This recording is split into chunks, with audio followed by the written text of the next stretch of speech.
la venera kwa mbena nyi Burkina Faso television za ne cheka konda e bonza ka one da ne kala be jonten janda ba no ke tabano no bla mun ga wala konda ne wala chowa sa ne za jira ya tan la rasma zomo ayo nyi za yirgu turu yuwa ne choyi ne chane wore ndo ko wono pol jesa muno yi jijiane riye pompo muniga wone o sen libi bibe wono na we o je yuro chesa popo meta dunu ne sere me kwa me ayo nyi o jeno zon gomos matwete jali gomone gone chalo gongo mimo michimo ene ya uglu dumi wona no waranda ko wono muniga so wono mo cherme ta dunu mo yene se no ala bas mi ayo nyi bina gwaro no so rosmamo oblu nyi loga ko so wono ku bina gwaro ndo so muniga liu ka to bina tan ya or mitanto ya man ne zikimsi retui ne me yelmo no awone ne zormi smami no ala bas no abas ende politiki chinabe ayo nyi na fa china mi o meja bo jonten o do glu na folona yere se nyane yibo furten gamo mi wono blu kondana du lo tubu jondo ayu se no ala kormo no ajuko nde jijiri ne ya ugese pol ola yo pompomo se oguja ji opere nyire mugamo jakono bi korsi murumu se ne gisha korsi murumu oblu nyi wo jijane nyi bare ola yo na shemo der ye nyi pompomo sa gone jene ke tamondo Brigitte Ouedraogo olo mo je bina shisha pienda tapieta duno semi gutumu nto na bonkwe yolo ayo oblu nyi yolo chulo shinu yolo mi meta duno mo wone no o pala no ye se chulo shinu yolo o ase moronde zon ele ta duno no ye mi meta duno mo sanda metamo o jadende o yu o je bina ne piala tamo o tu o labo o ye o pala ne mi tamo mo wono mo suli o sen bechini achi chimi yo nyo blawa nyo gutu bo pol jamo o korsmoro jawe o tu bo jukono la o rere mi meta duno mo sa chi chimi yo nyo gutu bo rere mi mo to kone e blu nyi jakwe grupo no bio sonaje semo o blu nyi o nya woni ka jukono eta duno la pol jessica kuwa se o wono sulu blu nyi ego ya we eta duno mo o pala ne chulo shinu eta duno mo gono yenu mo morelendo zonali e jata mamo morondo zonali e mega kulilo kondana du yilar ne sembe bo wunye de ner meta duno mo yila e mi lo blu nyo no chi no cho ye ne kinana bana eta duno mo se ministre mo ne nyi volo yo mi wono sulu blu nyi tabaro wone mo wono yaso wono mo cher ene ya norme yene wor mi lo no wor meta duno mo se mi yirmo ko personage se wone mi nyi no o blu nyi o wa wono ko wono ka ko so mo wono bu nde norme mimo o wone o cher no mimo yene lonzan wase morondo zonali ba o apon ene ya o palo yuro mi meta duno mo se ministre mo wone blu nyi logo ko o yulo do ma usukwe kenaga kulele saka bokwe se bia o wono na mimo wo mere ande me conseil municipal wo me libo cheli wo mimo yeli wo mimo parki owa ola chobo wono to mo no tuntonore mimo eta duno mo se mi ga kulele mi ayo nyogu blu nyi ego sibi mo chonu mo o wasa moro fale ya shi ndo du ta duno o chone se ene ya o kuju ko jita kwanu wel nyere wone no la tamo o tondo ba she na wone no la ta duno mo dan la mesuli na shemo wo gomos mana na zo na shemo bla nyi li bi ono gongomo ono zo ndo ba jata chili goyar meyel boromone eje golli tabaro wona meke wona reve furnya reve wona resuli rebli nyo kota ya go meta donomia se ogo jelmo blu nyi ene ya province de Balé liwi o mesulu blu nyi o pochina wala wona o yengo mone eta donomo ndo sona bi na posa no pebina no mujumu ayo nyere memu ga kulili mo wala rememo blu nyi o joroto de o pochuchu chuchu mimo o mo warere mimo o projet ke no bio projet mongaza mo wa mimo esuli nde UNICEF ya glucone nyu sona yomo o mi osuli mimo so go blimo blu nyo kwe nya kurano to nya no kurano mi to ta mo wono ya so wono bu nde osona gomu nde wene ta no woro sona ne ta dunu ndo duan ne ta dunu mumu ser mimi yiro osuli blu nyo no lo libiga ko plani lo mo wono ndongo nchi ala no wore tunure mi meta mo so wone mbebli la muniga wono zomo o wono panchurutum sere mega kulile nyani nyo pota duno mimo o jeroto de o jernde libi jeresa se mimo we mimo o blili no pampare te ba no yalmo o za wone mi o lolina libi ni yeni chinana so wone o wore ndo ko wone de ne awo karame chena wa dulu lipuri chena na so wore ndo ko wono muniga so wone o mo yengo mo meta duno mne de mega kulile mi o sulu blu nyi o no yalse loga ko wone sanda ba sazuli njaka wone ta duno muwa o mi yelmo sulu blu nyi lo mona du yila ndwa mar no wore mi ma so wone lo nyi maddo so wore wenwe nga dar mi tar la mi yumu wo mi mpia o mi yo sulu blu nyi o tu cher glu chine glu mi ko chero chinum o mi ola nyi o to mono nyi nyane yo vure ta duno mo o mi ola no nyi mi ta tadunumu yu se ego o commissaire ila province bale ila mi wona ne glu mi tadunumu ye so sulu blu nyi go bale ego jamgamo province de bale kwanamo wale wona vo boucle du moni we obosuli otuntuno re mi masara mi kwame wa wona vo sayele a nde esewe no Burkina Faso chowa tani la mesuri na shemo wanda gi ablo wane yi oblo loga ko so wona ku bina gorondo so muniga no wona no bochim si sheba so wona ne tadunumu se yijemo o jeji chimsi semem she no ji bimbinga ko o mo wona onyi o choko o wona ku bina gwarna shosho do so o choko libike ta jato bina no puni ya o re mimi yilo jabo wora re mimi tadunumu so lio ya jabo wora re mimi tamason to do mo ya wona votenga no bi o pomano mo o me ya jone je na votenga mo ngi je mo ya jer nda na da bim duwa mi wona blinu atenum bulmo no actually Ousmane Nakro kan be biu ne mes ne jadon de jeno do sono ton sisili wano ko via ko ye na san na mazra yezan me ko ye amama sababu na pin na mazra yezan ko monti yere awara chi da wonu dia mama le ke we na tia ma kana mama le jojo kotuna ani ya sa shiba chono do Ousmane Nakro ne kan ba mama le Burkina Faso wa num province ne wule ya province do mama ko wa balgoti yi ba no do bangira yi ne ba sana wana ne jata sana sant na no wulo to wana o jigi ya zuro bal ko panaba ko yi chiga dil ya do no wule bangira ti ya tere basana yi bati ya bangira ti bati velbajo go ba gene ba lant no vule siba be balga ana na ko me chiga ko me na kwa me wa sinete ke dan de bangira to liu ko yi chiga do kwa maliye ko yi nu biya da kat na zan do kutu banije bamne ne ba wara bamne pia bania ni ma ye di ni ya yo yi chanzan am tan Israel bete am no wa ku ya shizan ma do na ba ko di ni wule ni janga sini ji no to no afase ko do ba to wa no ku kwen te mama war micro wa to she o mate yere sa te ko do apana ba sa ko do apa UNICEF ya tu no ni jeyezan bamne zo ku kwa no so ba ku je liot no tu ko so won to ma do wa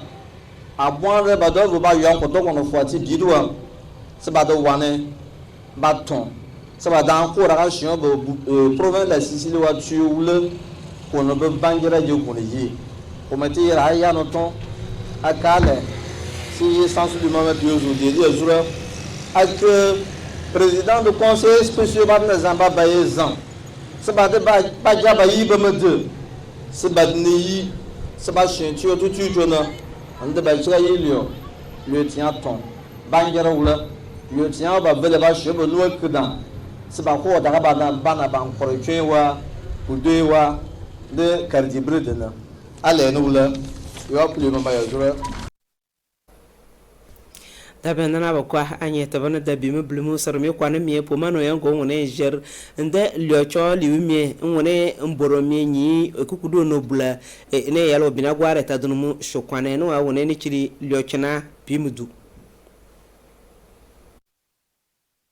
zankoto ku pour point ko pona ba bon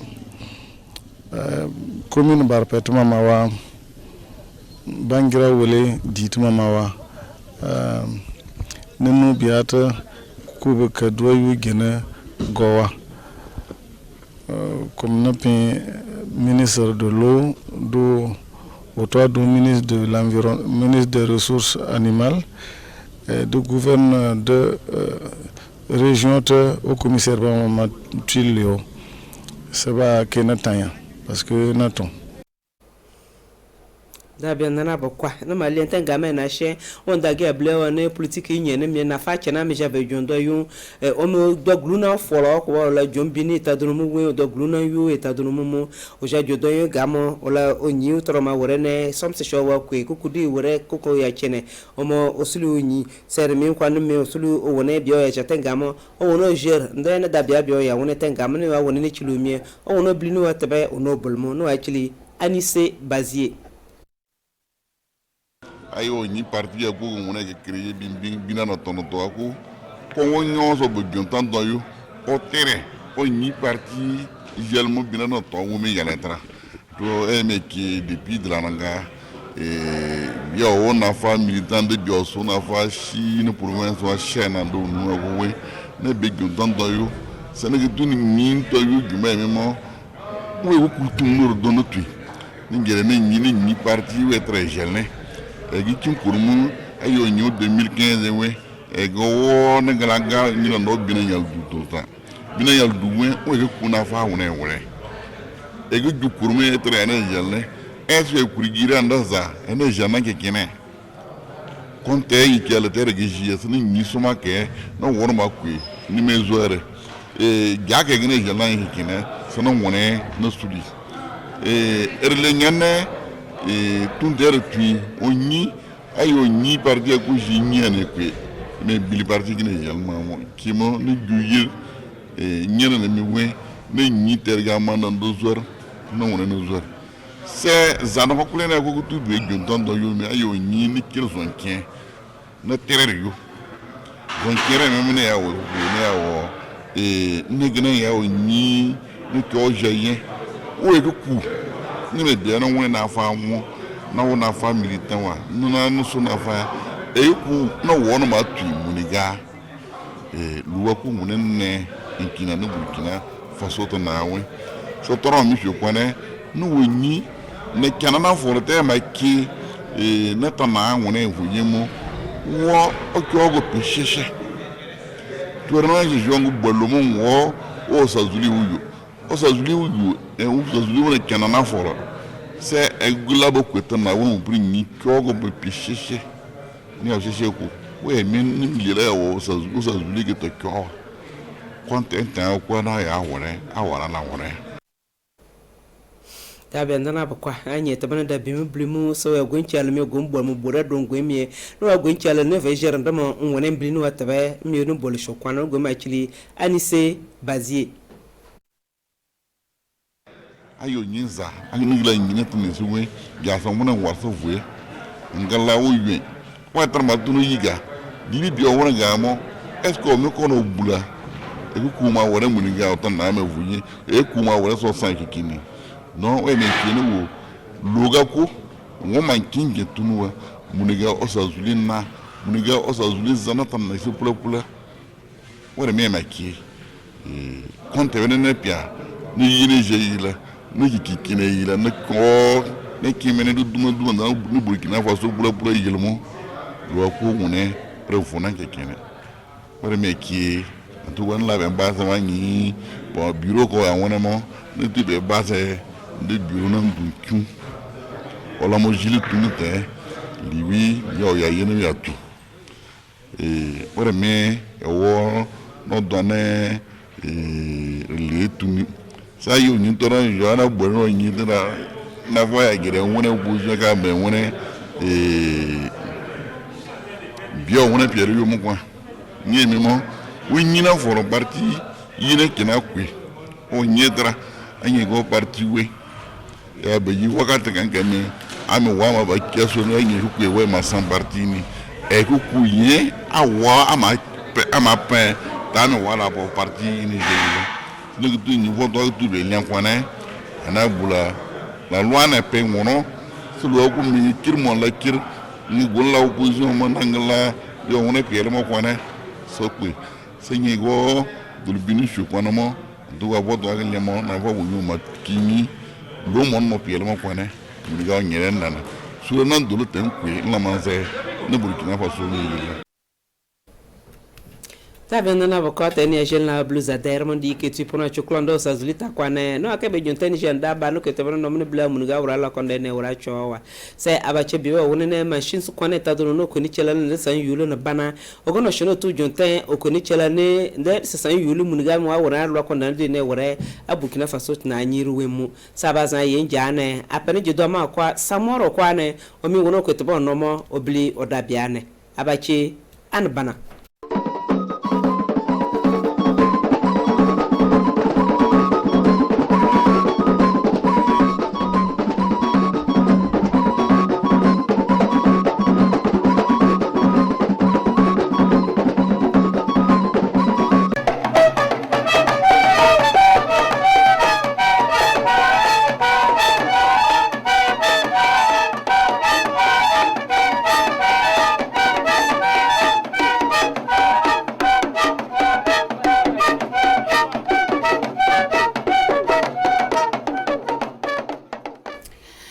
dona la ka fo salegi wonde jaga na ko ke bur membe ataje masbi kana wa bola wa ko kala ke jene be don lo weekend kana ki wa toma ganne wa toma wa province na yala ne wo pankele wa nyeten wa yo boke gana wa pel wa ki bur le bela gigande we bel wa pale wonde go toma ganne pelo wo bolo wa ki bur ko kwana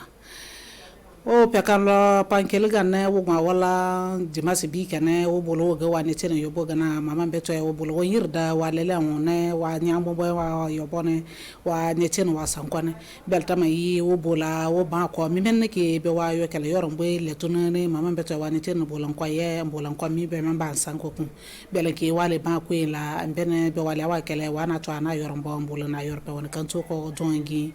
rufin parelo. Elle a été la championne pendant la lutte. Faut la faire en fou. Je vois là qu'on voit ça. Voilà, ouais, quoi. One peu pankele l'entuila, voilà, non, mon âne. A qui au bien para, attends, Isaki, a champion bas. Afrique gagne tout le monde. A champion bas dans la catégorie 65 kilos. À les gars, mais là, on voit les fonds, mais là. Again, qui vient là. Again, so bien. Mais à quoi c'est ça, Denis, Bayane. A champion bas SNC, les win dans ça, mais tout le monde. Bien, on peut bien une étienne, mais je ne t'ai pas inquiété, no yobo, no golamba, mais tout le monde en bodé. C'est un étienne, le même. Ah, vous avez une appara à un courmao. Bien, vous avez Manzula nel do ankuru bien gwe wale ya bien para le yor nya giman no ton yo me bien ba mia ma sandere ton kwe bien ton kelen kwe kela abula ani anandara yo bogana bien me bien do jana ya ke yo bola ka yor mbele tuna atonda ango 2008 ne yo bola ngel kwa boya mi mia pana atonda do pelengana bien ga pelengana minu wa pi konta ma riwala ma labama sine uga bolisi jimena lele kela kora na kana be wasame lontar pibu mon ko yana tan waru go men ya antar wa game no wala na wazan ta wa siso more won bolisi kana mi la ma bia dikela mimbe mo bolisi ni anjena sombrana sampar pangeli kana yo bon ko gana kayi bol gana ajena sombrana bolisi ni mituma gaga yo bo gana gona akon gana mi woso do bo yo bole mumi mi men tuma ge yo bo gana ma wasana man to mumi atom pe masar pompi ko yela be pompi do amne refa asana wargin sara be law golele kana se dimanche jugo me inter je be pompi le fin be pompi le benofon abergo yo bolin yeso mumi wa paniwa mi wo mi andam de boy pankele be mbor tangana ante bola musi won taso wa si somore no so no bogi nya da ban gouverneur da ban la pankele mi ngol na pena masan nan ki wel di ma mbokwana masan de si pero préfet nation doni masan si nation bi commune matin chef fone wata je mi me ko be anto we gana agwata ama wala yan kwe wa nga gana no chef somortana no to ajefo keke be don la wodwana la be wasa ko kele awa tu nyana wa na yala wa province nyana mi soko wa gini wa lone mama beto embola anwo be wa ne tirin kala fo tan ka be wasa ngale belenki o be wa bakene wa ministre délégué men ki wa commerce ne abula don ngwa sa da be wala wa kala bana wa micro ko la kanto ko alo Louis Ango pankele gana ne wonje o yirje wa nyamba si tiane ogwanya la lele ogwa so tolo mu folon wara bo yobon bane zamantuma so fo kone mintuma komie biasile angele papa wasanganne sen wodongi dala jacques bia we ka biasile nyene letuna an zaman leso ko pankel kana na yobwe nimene sanko ko no sumbie ko no yawe ku ale fulu papa wanke miela brala wa wadante de giaga na wo gaga na mamembe bwela o bulongo nka ku wondole da yo bolo wo nyene nyana yiri ya mboma nyingo ne gwazi na lo nyana le na gaga na ngana bulon zana wo nyeme brala wa da bangal kana pelo le lesa ko lo no wa yo bwa gi wona gwa ko yo bone sem pelo lo no yo no ka yo bone bituma fo ko silia zala be ginjin son bi no an London water zane London to bola andinya fo kon wo bola gwa wa chu ko ne fo kon bola gwa wa sangana ne bekyo ka de me pelo yo le mantane lele mi men nga yobo mo nga bo drone sankone san pelepelo mi men tuma be yobo be mi dai sorwa man pasore am pasora kwa gigi ambulin dingene ambula wonyene ambulin bien ko we wanno don bol na kane na bol na kayo bol ne afo ko silia abian basilia san dom to bol mambo en so bol dingene modon le uso yene be wayo bo kelo apane uso myagi ya andon gugur bada wa pie man bizanala obola wo be wa bakene wa micro ja be wa mininkala mama beto embola pe wa na to ante gele gugur bada woran sangana wo be mamento mazene wa pie wa obola na yoran pe wona kanto ko wodongi Eric Darius Kilo bi wo pelo mala le soba wala won zana kwankyo alors dile wa na gwa man bizana autant d'aga na agekyo wa bo bula wo man bizana zon zana festival que mala toma wa sin tantana ba yirna tonda autant da ba dika gelko donc wa gelko alle so ke pelo won kwan alors alle bibinanli anagwa toma ginso wala sana le paba wa konaka le so ban okay ango province tuma wa commune sor gen tuma ta na mbe die ke mamana na wo ginen le wa man bi nkan wala zana lienta du temps soma dulia galbo anta kotoranta zamata wogin lele wa man bi tantana gana na zana donc lola man die ke belana ne de nye jirine donc belan bayar kana woton po wa ya nge man bi la meneke ange ma papa bi men da ke bena ya ko gana tan alebe benali wo gwa waru mo en kwanla baba wodo wo so waru mo en kwanla sena le so on wala zon le mo gol gite na sarpie benaton to wala a trophée en zana an ja wala o maleki ko bien hein o ba trophée en kala ko be alwan kala mala donc wo so do waru mo da ba trophée en kala mala on le koyena le ko so wa kon le won gil wa lon no don mo malbe sumu silao en province gintuma silia en concours là quanta minute ta c'est ma nyegi so wa sila nyegi so wa sibio nya nya no sibio wo malzana en festival dambana won we festival golegana quanta ngene le lawna le ko yala an le ko sana wa bola wo malzana burkina tuma wa panli wonge wa gole ko wo nyene an ada burkina tuma ba odon la so yen ka wake burne adon we aji man bi kalwa pale ka don e be wa la wa kele lo man na yorbo lo gigana man bi zana na da nya o jona mane ma men be to en bolo nya zamane man santo yirto to wa pie man bi zana ne belenke wo bolo wa micro ja o don lo la mbe men bi metanti roski kanto kwalo gompelo si men be ata ariente kia landane be sanana pe mina landane min la kia agwandi menya be agwandi kala bola na nya non toni ana nyana marban ka biya gondi kella ake pelo lawa biwo dwaga na anyana don yirbe obo ndana lande kan dan ba simen zana ambulance toni ka gin gona na ka gin gukin ndan simen zana ambulance toni bele ke to anyana le yirbe obo kan dan lama na le die wato min gin tumala na yala ga min gin tumala ambulon pa kon la ngie be lande kele ana papa ambo wagan lem be dime nye be dile be bada ya agwa sang bose man bigi yata anzene non be man bi kele man bulima papa ambo wasangan lema bele ke to anyana le ne sandan le cho ne bia sankele dagwan la angir na boye kan dan lema na le wa landan la no bo masada ma menene mada ka jidu ne bene e jiwu le jilu ni ne nyana usu diele ka somane na isi boendele na bose apaba wo mada ka gel boane be lele boana no bodo ne da be ntane be pe ma fa le ma a de passer la mindo kiawa abol dolle manen be nyana usu sa be ada usu ya ke usu sa nzana nyana usu le manzui mulo la gana nzu gwarane be ne zu nto munu mba kana kana ke si munu munlo kirtine imbe ya kole ke kay kirne e sideli manji banjira gel lele manji gwatam anan zana mi mada ka bese done lele na gwa bese ye man ye ka zo nyone an sanan yu buke dala do mo bese do sana mada na gal bese le ogeni man ta shi yide ma mele won la yan ko ma lawo dide gerse dana law dije gerse dane be mi men gerse dane law na kondenala law man dan yirli be san kelen bolan dagwala ana papa mbo wagan lema to law menen don be non to na gelma wa agele be duniya gone be enta sowe sanna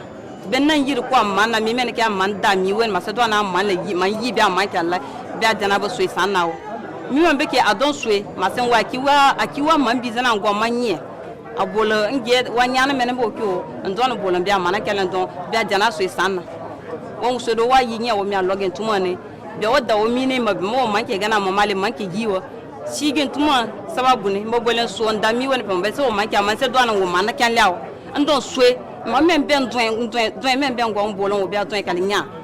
mi akoso no mana minta ana be doin kan doin asie dalo min dota antoin lele kontan do be si boy men diele man boy tan na diele ndana na be le doin wa don go ni won be si kal si wa die konlo madon le benke be wa man bi zana wa le wa gole kala concours ba na zana wa na yala lon wa pale mama be to bola no futan bola wonye na kantine a wa sun la gigan to magana wa pale sar wa bi ko sala do be ko wa yo boke wa ber zana ale gwa gigan le wa ko sa wo bolo wonya kana bibi wo pankele wo bolo wa na ye no kwarmi wo bolo be nyin sa o ma ko la wa bolo pe sene wa masin jana na yana nya ma be wa bi ko sala do woni usi do ngwa mas bi ko skanje do ke ki ber la ko sone ke semen ke nyata kan to ko lo wa fo je kana wonde gwa bi ko sali ko fo barka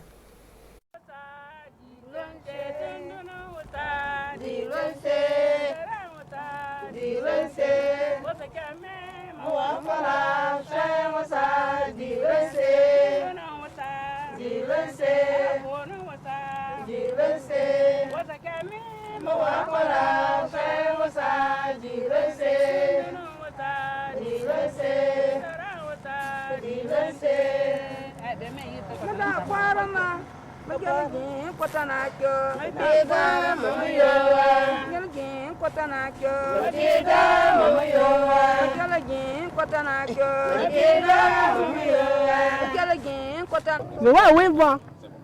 Bon, quand est-ce que c'est? Bon, oui, bon. Mana ulu kwe wala, wa dame, wa kona. De wa kona, wa bakena. Wa bakena.